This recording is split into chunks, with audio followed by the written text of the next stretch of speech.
What's up, people? Welcome back to Kobo Sports Room. We talk about football news, transfer news, every update here, player profiles, everything football here in Kobo Sports Room. So make sure you click on the subscribe button, you press on the post notification bell. We have solid news to give you today. We have some couple of news about the Club World Cup. I know we have not updated you much on the Club World Cup, but it's just, schedules are not meeting up. But you can check my thoughts on Club World Cup on GM Sports Studio or GM Sports on YouTube. You can go there. All my thoughts are there. I've been, doing a part-time with them. So yes, my thoughts are also there on GM Sports on YouTube. Here, go and check them out.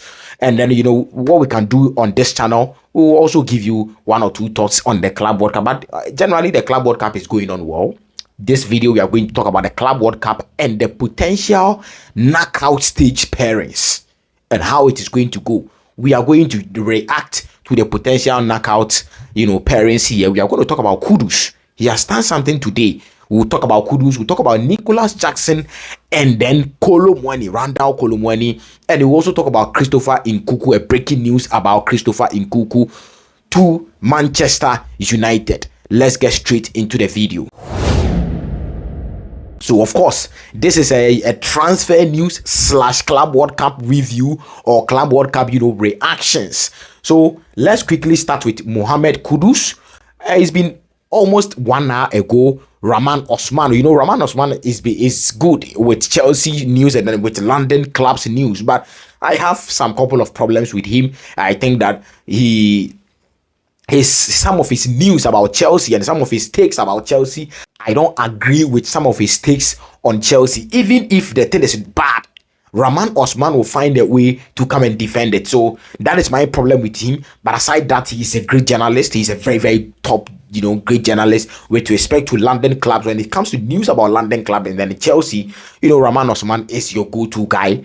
He break the news that Mohamed Kudus has changed his management or his agency to Roof Management. If you know Roof Management, or if you don't know Roof Management manages players like Kai Havertz, Virgil van Dijk, Harvey Elliott. It is a German management company though, or German football agency. So that is what they do from Germany, and they manage a lot of the German boys and also some of the African boys. Ernest Nyama is on Roof Management. Ousmane Diomande, the Sporting Lisbon defender, is also on Roof Management, and now Kudus is also on Roof Management. He has switches, management to Roof Management, and this means one thing. It just means one thing. Kudus might make a move this summer. Whichever may be the case, Trinity Jonas will say, whatever may be the case, Kudus will make a move this summer. I will be shocked to see Kudus in West Ham after this summer transfer window has come to an end. I will be shocked to see that he is changing, or he has changed his management to Roof Management, and it means one thing: he is about to make a move, and that is why he has changed his agency.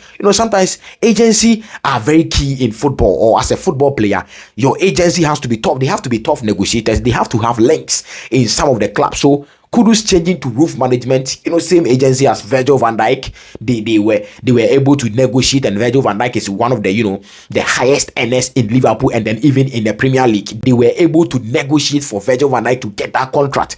They were able to also negotiate Kai Havertz, way through Arsenal, from Chelsea to Arsenal. They were able to negotiate that, and Kai Havertz is also one of the highest earners in Arsenal too. So Roof Management, top agency. They currently have about 190 top tier players that they are managing. So check them out, Roof Management. So Mohamed Kudus, what do you think about that? Is he going to make a big move this summer, or is he going to make a move from West Ham this summer?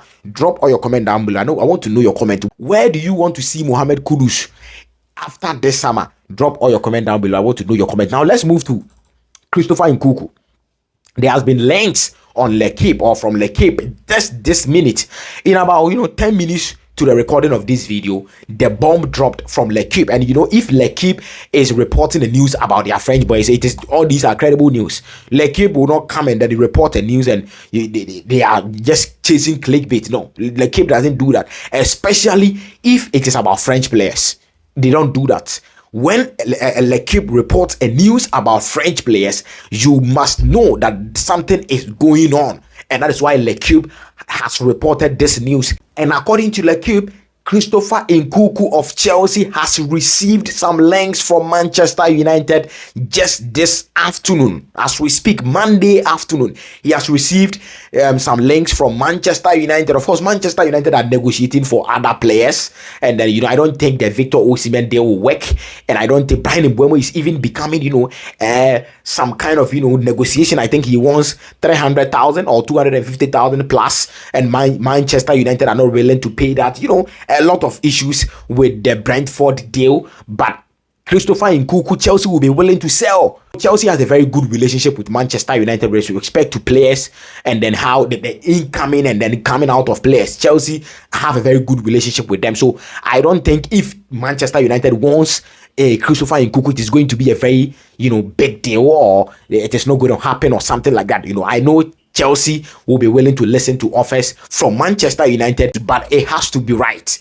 The money has to make sense. The money for makes sense. Something like, 50 million pounds.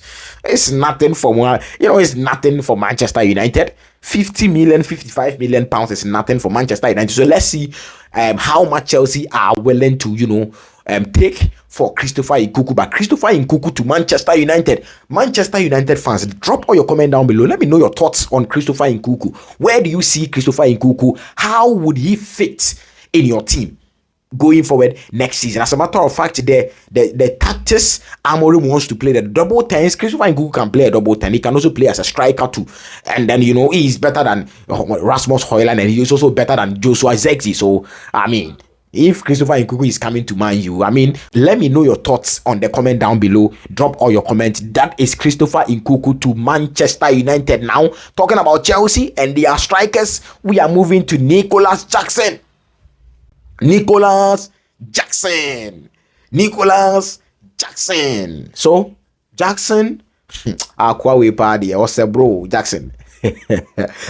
There's been links about Jackson to Juventus, and then according to Fabrizio Romano, Chelsea will be willing to take 60 or 50 to 60 million for Nicolas Jackson. Of course, they have to get some profit. They got Jackson for about, I think, 34 million. All in all, the package was 34 million from Villarreal. So if they are getting 50 million or 60 million or 55 million for Nicolas Jackson, that is some kind of profit for the Chelsea owners and then the Chelsea management.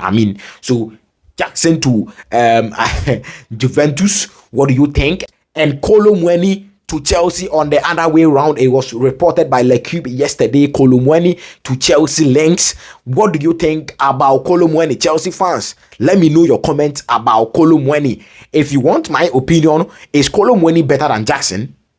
I think technically he's a bit better than Jackson. But if you have Kolo Muani and you have Jackson, are they the same? No. Because we have seen more of Kolo Muani, and then he went to, from Entrance Frankfurt, he went to PSG. The system didn't favor him enough. He came to Juventus. He's doing decent there in Juventus. But if Chelsea will take Kolo Muani, or Chelsea will bring in Kolo Muani, I don't think he's the solution to the problem. No. But I think that he's kind of a bit upgrade over Jackson. I think technically he's a bit better than Jackson, and he in terms of ball striking, he is a bit okay or better than Jackson. And he's also he's when the ball is on his feet, he's good with his feet. That is Kolo Muani. If you don't know Kolo Muani, you will challenge me. But when Kolo Muani is playing the ball as a striker, he's very good with his feet. So is he a solution to Chelsea? No. But would I take him ahead of Jackson? Yes. Would I take him ahead of Leon Delap? Yes. So that is my thoughts about Kolo Muani. Drop all your comment down below. The money has to make sense. I will not pay like 50 or 60 million for Kolo Muani. It has to be around 45 million. So it is a win-win situation. If Juventus are not willing to make the deal for Kolo Muani permanent, Kolo Muani can go to Chelsea. Jackson will go the other way around, and then PSG will get their money. Win-win situation for everybody. So drop all your comment down below, Chelsea fans. Let me know your thoughts about Kolo Muani. Now to the Clubworldcup. The parents or the potential parents in the Club World Cup knockout stage. First one, the potentially, if all things being equal and if things goes as planned, River Plate will meet Borussia Dortmund. And it is going to be a tough test for Borussia Dortmund. And even River Plate, I mean, the South American boys are doing well, and then the weather is also favoring them. The summer weather is favoring the South Americans more than the European clubs. So, of course, Dortmund against River Plate in the Club World Cup round of 16. It is going to be a very, very tough game. Juventus against RB Salzburg. If everything goes as planned, Juventus against RB Salzburg, it will happen or can happen. Even though I think Ahila can come in and then, replace RB Salzburg there. But let's see. Palmeiras PSG is going to be a very difficult test for PSG. And then also Palmeiras too, South American team here. But I still think PSG have the upper hand, even though they lost against Botafogo. But I still think they have some kind of, upper hand. But still, this is going to be a bigger test. Chelsea, Bayern Munich. Chelsea, Bayern Munich. If all things goes as planned, Chelsea might meet Bayern Munich in the round of 16 of the Club World Cup. We shot ourselves in the foot. The moment we allow or we sat there for Flamengo to score 3-1 was the day we shot ourselves in the foot. Because look at where Flamengo is. Flamengo is meeting Benfica. And they can truly score Benfica. When they qualify from Benfica, they are meeting either Inter Miami or Botafogo. So Chelsea shot themselves in the foot. Now, the only thing that can help Chelsea is LAFC scoring Flamengo, and I don't see that happening. No, I don't see that happening. You can't even score Esperance Sportive de Tunis. You want to score Flamengo, it's never going to happen. The only thing that can save Chelsea from meeting Bayern Munich is LAFC scoring Flamengo. And even if they score Flamengo, Chelsea have to score 4 goals or more to top the group. And I don't see that happening. So Chelsea technically shot themselves in the foot. If everything goes as planned, we are going to meet Bayern Munich in the round of 16. Chelsea fans, are you confident meeting Bayern Munich in the round of 16? Drop all your comment down below. Me, my thoughts, I'm not confident. I would rather avoid Bayern Munich. I would rather wish to meet him in a semi-final or in a final or maybe quarter-final rather than meeting Bayern Munich in the round of 16. I would avoid Bayern Munich in the round of 16. I don't mind meeting him in the semi-final because I believe that if you want to win the FIFA Club World Cup, you must meet the best teams. So I would rather avoid Bayern Munich in the round of 16. I'm not confident about Bayern Munich. But I mean, we don't have a top goalkeeper. We don't even have a top striker.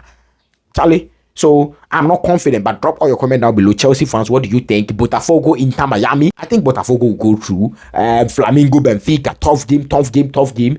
Flamengo, I think they have an upper hand over Benfica, even though Benfica can also do something. Real Madrid, Manchester City. If all things being equal, all things goes as planned, Real Madrid will meet Manchester City. Big games coming up. I mean, Manchester City will play against Juventus in the last round of games. So let's see.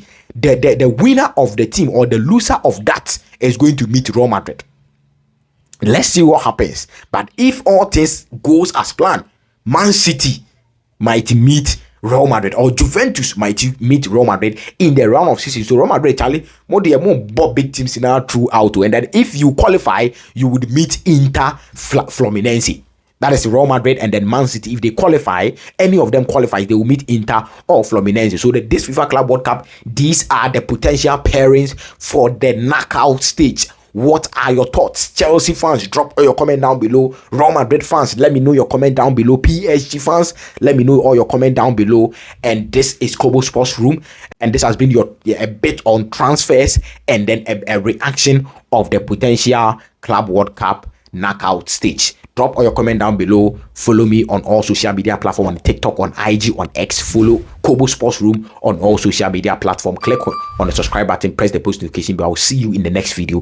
Thank you so much for your time and peace.